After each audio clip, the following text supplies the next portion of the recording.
All right, so this is going to be a short lecture on mutations and gene expression. And I'm not going to focus on operons and stuff. I just want to focus on the key things of what mutations are and how they can affect the protein overall.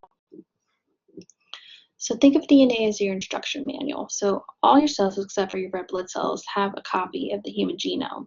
If it's your egg and sperm, they're going to have half a copy, but all your somatic cells are going to have the full copy.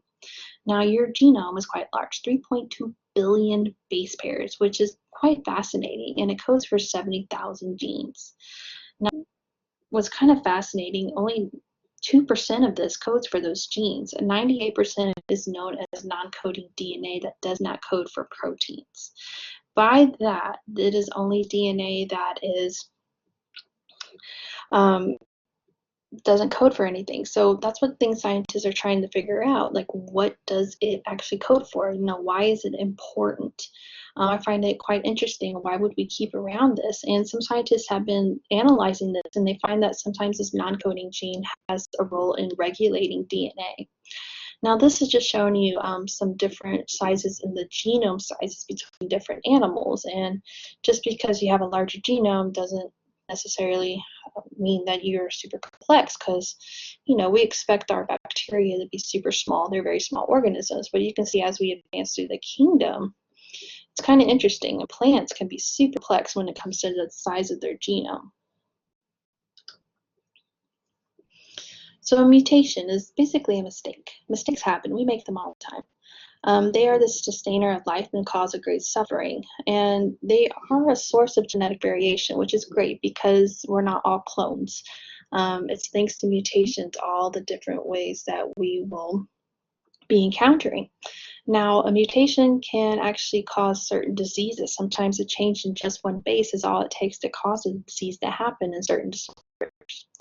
Now, we use them a lot in biology because if we want to understand why something's happening and why, we use mutations to do that. So we actually use them. So if we want to understand what a protein's doing, well, let's make a mutation and see what happens there.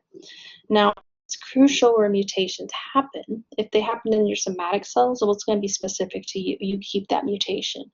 But if it's a mutation that happens in your germline, you pass that on to the next generation. So there's different types. We can have it to where bases are substituted, so we can switch them here and there. And we can have ones where we insert and delete them, where we just totally complete and get rid of them. Now, what happens, mistakes do happen, but when mutations are inserted, and what's great about your cell is it has ways to check for that. When a base doesn't quite line up, when the base pairs don't quite match up and the hydrogen bonds don't really match up great, what happens is you get this bulge in the backbone. And what that bulge does is it kind of indicates when we have our proofreading enzymes go through, they kind of just scan on the strands. And when it counters that, it's like an indicator, hey, this is wrong. So what will happen is it will be cut out of the daughter strand and replaced with the proper base.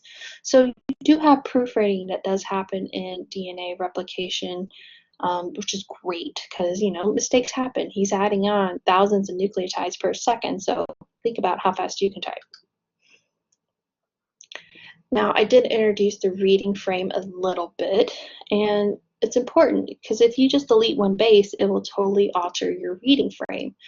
So if this is like your normal protein, you can tell what happens if you delete one base, how it can totally affect your overall read. Now there's going to be different types of mutations. It's actually a lot more complex than this, but when you look at it, sometimes, mutations can get by with not really affecting the cell. So we will have what we call no mutation. So this is your normal order right here. So we have the DNA codes for this codon right here, which will code for this protein.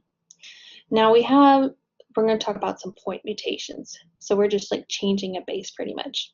We can have what's called a silent mutation. So what happens is we change that C to a T. And then that caused the mRNA codon to change, and now it codes for the same amino acid. So no real problem. Now a nonsense mutation, what it does is actually causes the new mRNA codon to code for stop codon. Now, if this happens early on in the protein, it could possibly terminate it to where it's not useful or do something with that. So the nonsense ones, probably not a good job. You don't want these to happen. Now, missense ones happen, and what has causes to happen there is we have a change in the amino acids. So normally we're coding for lysine, and it's thanks to that redundancy in the amino acid table, the genetic code table, that some codons code for the same amino acid. But what happened here is a change in just one base caused to have a different amino acid.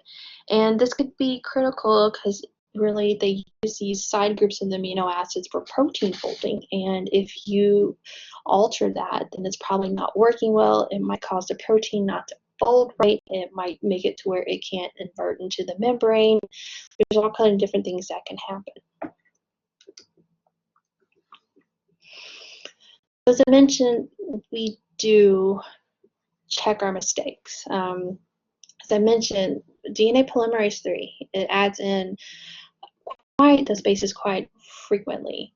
You'll have a mistake. Like sometimes I'll make a mismatch, probably in a one about every 10,000 base pairs, which, you know, that's pretty good efficiency right there. Now, it uses that geometry of when things don't match up right. It kind of scans along, and that backbone bulges, it kind of notes it. Think of that backbone bulge kind of like that squiggly line you get in Word when you type something wrong. Some people can go through the whole document and not bother them. I like to fix it right away. So when it notices that backbone kind of bulges out, it fixes. So in DNA polymerase, there is, if you look right here, it tried to add this A to the C, and it didn't fit in right. It couldn't do that. So what's going to happen is it's going to stop, remove this A, break that bond, and what it's going to do is put in the right one right there. So it does go through and fix mistakes as it goes through, but sometimes they get by, and there's other machinery that can go through and fix it.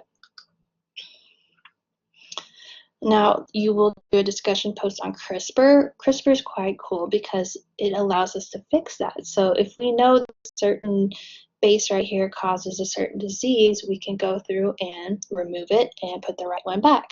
So it's a really cool technology. You'll watch a really cool video on it, and there's a lot of advancement in science being used with this one.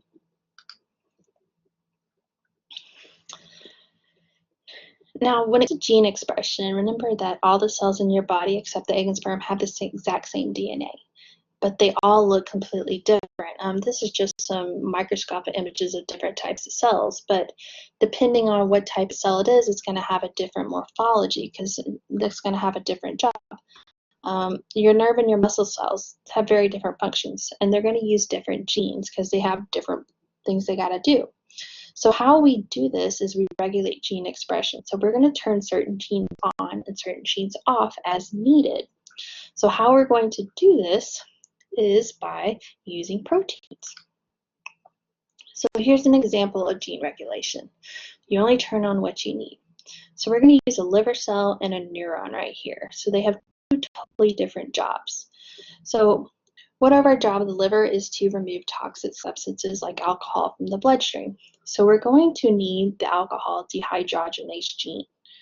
Now, if I am a neuron, I don't need that gene. That's not my job. So I'm going to turn that one off because I'm going to permanently turn it off so I don't waste time making RNA. Now, if I'm a neuron, I need to make the neurotransmitters. So I'm going to make sure I have that one on, so I'm constantly making that RNA. But if I'm a liver cell, I'm going to permanently turn that one off.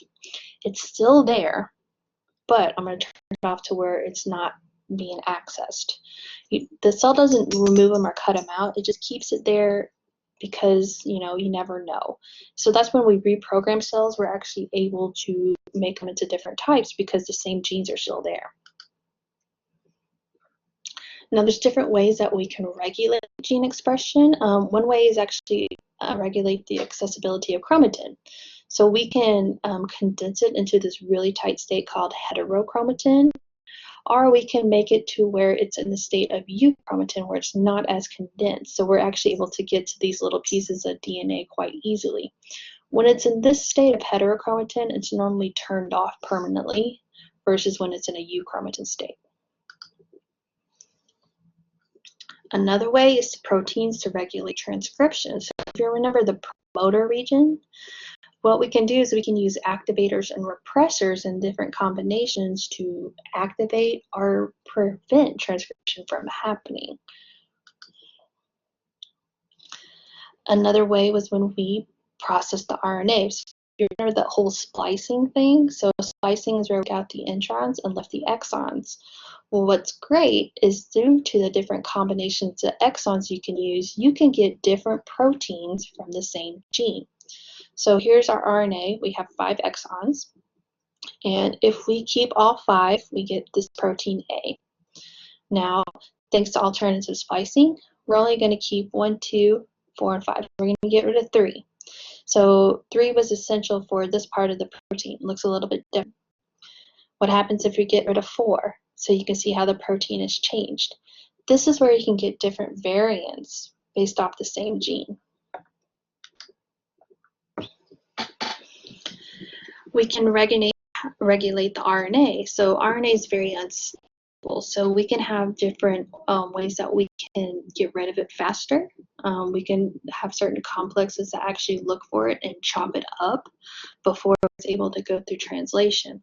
So this is one way. It's like we're not messing with transcription, but we're preventing the RNA from actually going through the step of translation by chopping it up before it actually gets to the ribosome.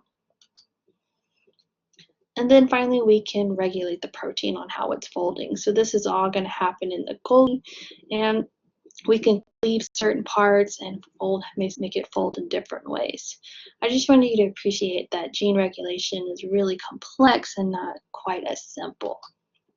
So here's a few videos on mutations and regulation. Like I said, don't worry too much about the operons. I'm not going to ask about it.